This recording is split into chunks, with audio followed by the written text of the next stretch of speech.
we are going to do is we're going to take these agates from 10 different stones from the Oregon coast that we gathered up from above Newport there. And I want to kind of take the rind off them. So a lot of these still have what I call as the rind. The white is actually comes right off, and with just a little bit of polishing, and we can get them to an even higher shine and luster than they have. We have to spray them at this point to make them look wet and shiny.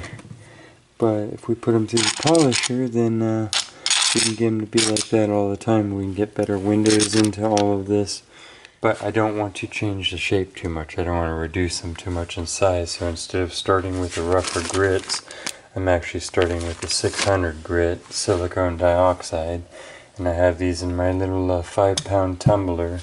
So we're just going to take the agates out of here. I'm probably going to leave the fossil rocks and stuff out and just stick with all like stones. And some of these are little moss agates and stuff, so we'll be able to see into them even better. So this is the before, and putting them all in, and then pretty much the process, just regular water tumbler, and starting off with the shiny. So we're just going 600, and then I'll be doing a super fine polish. We're also not doing it for a bunch of days, which will limit how much of the rock is ground down, because when you're polishing, you're also end up shrinking your stones down, and I don't want to make this into a little pea-sized object. I just want to take the outside off. So I'll be checking these, well, honestly daily at first, to see how quick it's going. And yeah, it might be a one-day process on the outside. I assume it's going to go pretty quick, because I'm just buffing them down, basically using this like a hand polisher. So I want to buff it down a little bit with the rougher stuff, and then go in for the fine polish. A lot of these are really close naturally, so.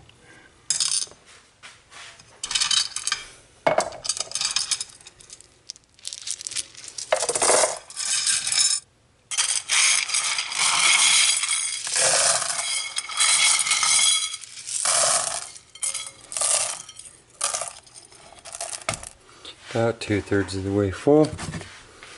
We're going to top that off with water. I don't want these rubbing around too much, so I'm going to go ahead and fill them over the top with water, and put in our careful measurement. And then I like to spray mine down. Be sure not to breathe the dust. Just like if you're doing a canning lid or something. That helps it seal better, so you don't get leaks all over in your machine. Seat that down in there.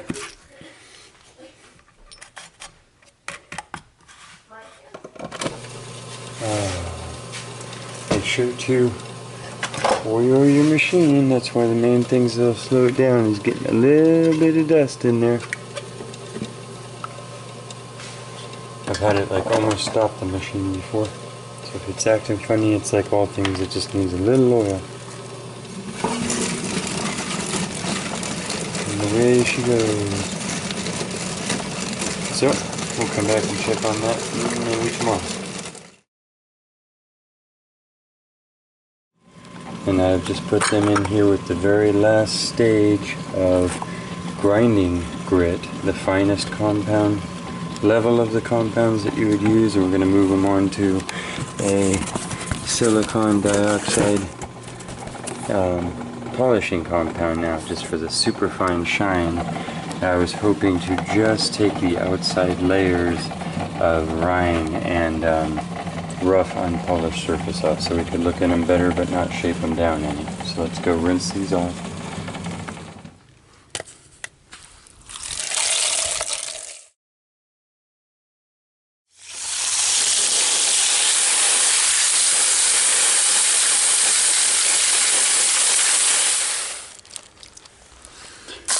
So yeah, we'll put these in the finer polishing grit now. I just wanted to take the last little bits of rind off. Some of them still have a little bit in there, but we can see into them way better. Wow, okay. Yeah, that's that translucence that we were going for. Open up the windows as much as we can, and then now We'll give them their shine. Back in the tumbler. So just the water up to the top of the rocks. The finest polishing compound grit, the actual polishing polish. I use 4 heaping teaspoons instead of 5 level ones. Water right at the top of the rocks. I'm not adding in any other mediums. It's good and clean all the way around. I'm use a spray bottle for that. It's like if we were doing canning jars. And we of course cleaned it out from the last grit, very good, so there's no contamination. You don't want rougher stuff scratching it back up. Sure, good seals on there. Put my metal facing out. There's these little plastic discs that keep it from riding flat on the metal, and there's a little bit of friction, so I'd rather have that wearing through the metal end of it than the rubber end of it. And then I have to adjust how these ride to the angle of my working counter here, because I want it to be nice and flat, and I want to keep my little spindles oiled up.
Yeah, so here is our haul of both trips, both days that I got to go above Newport on the Oregon coast there this year.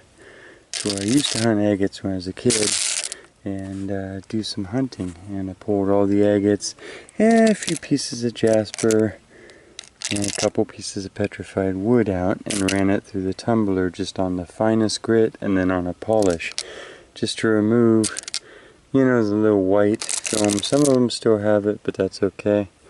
A light ghosting is okay. We can look inside of them now and just give everything that glassy polish. And this is really, you know, I followed all the steps super careful. This is one of my finest polish jobs that I've done as far as getting them to all come out super glassy. And I think part of the trick of that was using all uniform material, uniform hardness, and then just being super careful with everything. So I just pulled it out of a process, the last process where I used soap and water, and look at just the carnelian flames in this. It's crazy. But yeah, I think we have achieved glass status.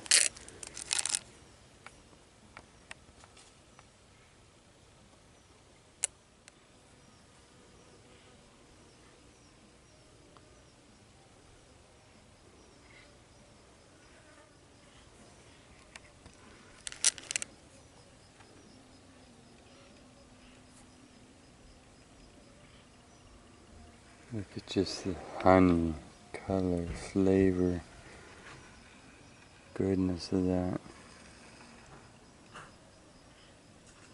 And now you can see all the details, all those fine lines hidden in there.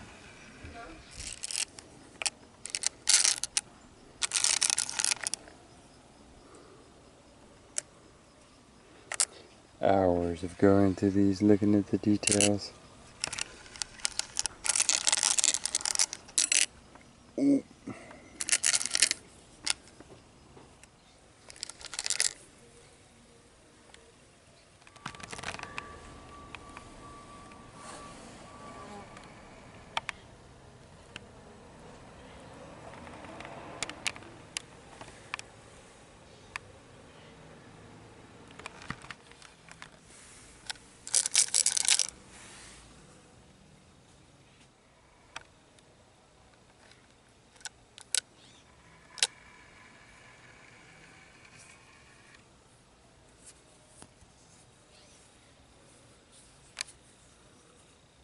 That's a nice feeling little stone. It's a jasper because it's not see-through. Almost a mucalite. Very faint and subtle little lines in there. Look at those, it almost looks like when you're trying to film a screen on a TV. Very cool. Nice shine. Oh, the deep, deep reds. Oranges.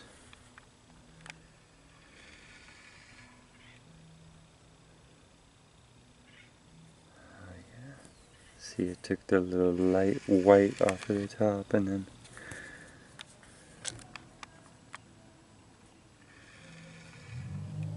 embedded in the hill.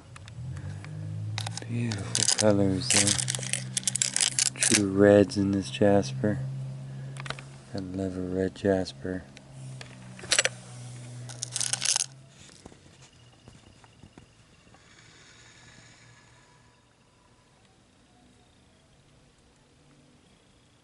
Just gentle colors in these northern jaspers. And the greens.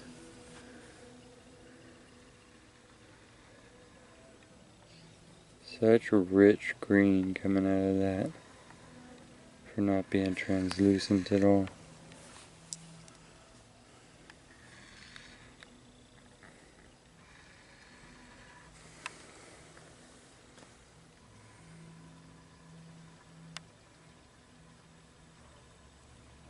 That's why I polish them up so you can see all of those details.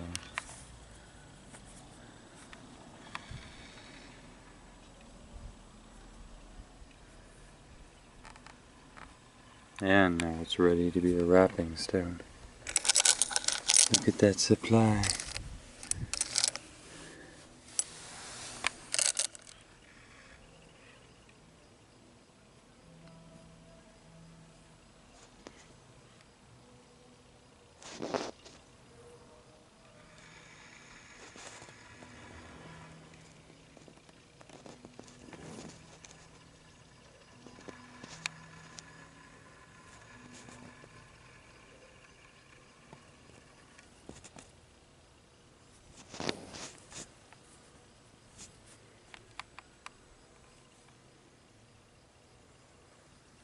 And these are our petrified wood pieces, and they came out just absolutely shiny. Totally happy with that.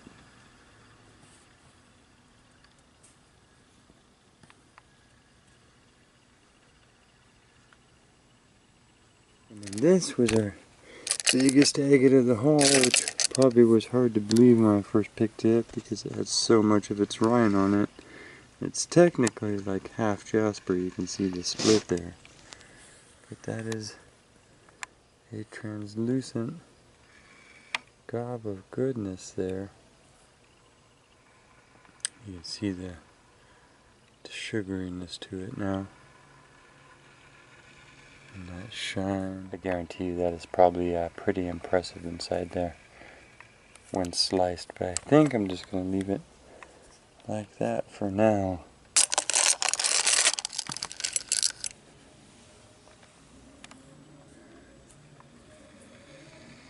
The details in this one, it's almost a black agate. Ooh, yeah, sometimes the non-see-throughs end up just being equally awesome. Look at that. You see it? I don't know how you could pack any more agateness into that. Look at that. Wow. It just looks so, you could pass that by, you know? But then look at it, just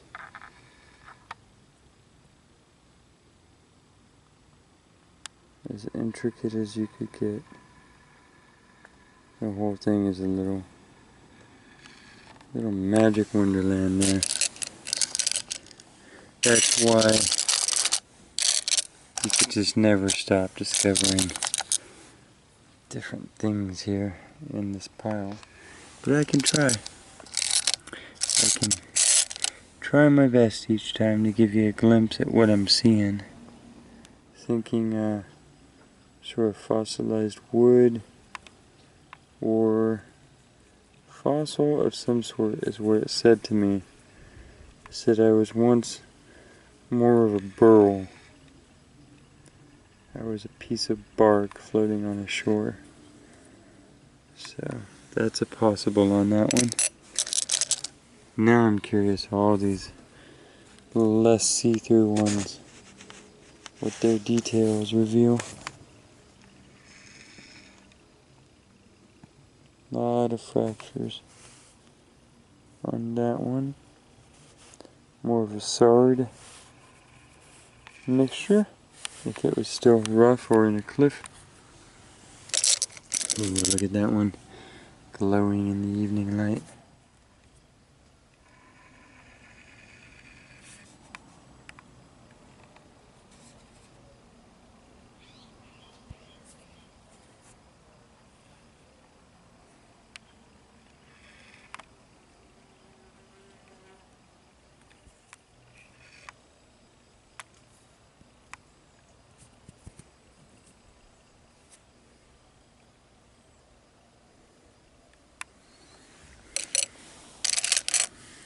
Some of these are, there was so much of this I decided to pick it up and tumble it. It's really just a cloudier agate. At Crescent City I noticed that there was just massive amounts of this. You can see its quality. It took the same shine as the rest of the agate. It's about the same hardness. And there's its translucence. That's not horrible stuff either. Here's another black agate, what I call black agates or gray agates. Not to be confused with the, the smoky grays that you get around Bolinas and Stinson and stuff, or the blue grays that you'd get out in Montana. These tend to be sometimes totally covered in a black and totally almost not see-through, non-translucent. But look at that. Look at that. That's what I'm talking about. As far as I'm concerned, they have some of the tightest banding that you can get.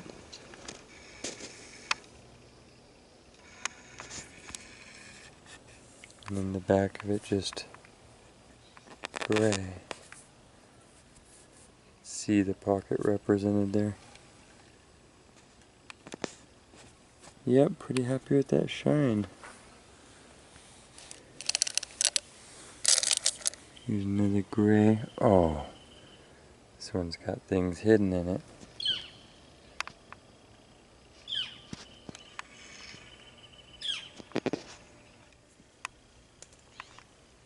Oh, yeah.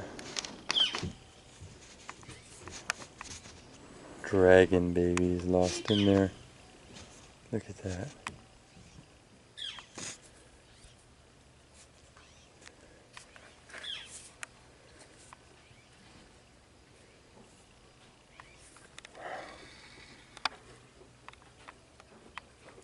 Loving that one. It's not really a moss agate, it's just a phantom in there.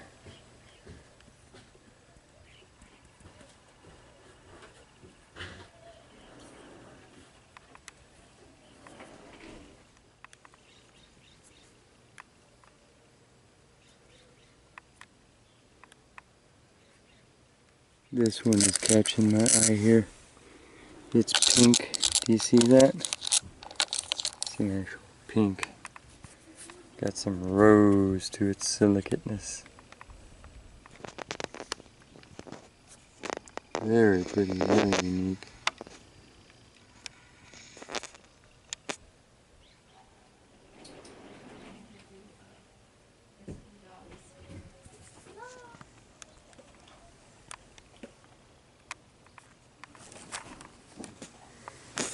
Look at this one, it is just coated in that white still a little bit. It doesn't look like much, it looks kind of gray. Watch what happens when we tilt it up to the light. It's probably the most red carnelian that we have here.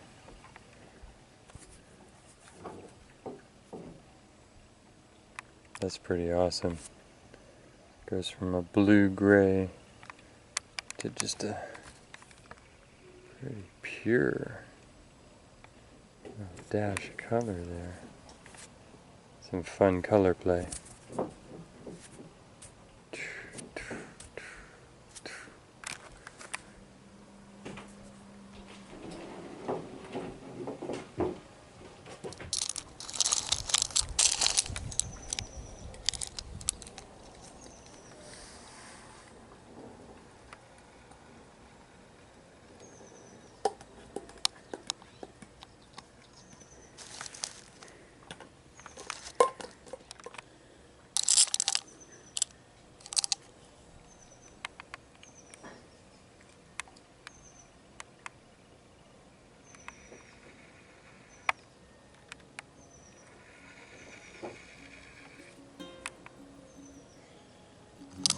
Okay, well, there's a pretty good taste of everything. Wow, every single little inclusion in these is just far out. So much fun.